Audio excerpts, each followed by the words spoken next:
आता मी सगळ्यांना सांगतो, मी नेहमी सांगत असतो की खांदेरीचा येताल देव आपला लय मोठा देव आहे, त्याचं मानपण करावं. आपण बोटी आपले मुंबईशी, रायगड, ठाणा, पालघरशी घेती जातो येताल देवाच्या भेटीला, त्याचं मानपण करावा. का तर तो वेताळ देव आपल्या पाठीशी रेवायचा, आपल्या धंद्याला पक्क बरकत आली पाहिजे, आपल्याला काही लॉस नाही झाला पाहिजे मंगून. पण आपलं कर्तव्य नाही आपल्या देवांप्रती आहे का नाही.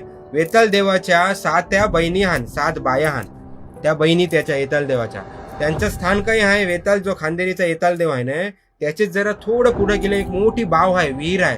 ते विहिरीच्या बाजूला बायांचं स्थान आहे, 7 आसरांचं बायांचं स्थान आहे.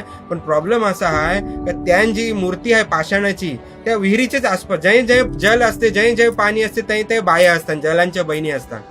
पण असं प्रॉब्लेम आहे ना, काय ते खंडित झालेले आहे.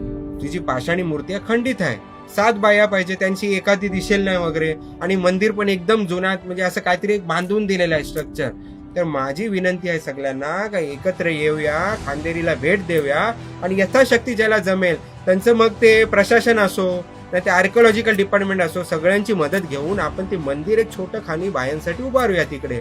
म्हणजे बायांचा मानपण पण करावं मिळेल, जागृत स्थान आहे ते. आपल्या वेताळ देवाच्या जर बायांची आपण हे केली तर तो बी खुश होईल, माझ्या बहिणींसाठी लोकांनी जो केला, आणि त्या पण आपल्या हाकेला धावतील. तर सगळ्यांना विनंती आहे, बघा विचार करूया, ते जाऊया खांदेरीला आणि ते मंदिर आपण उभारूया.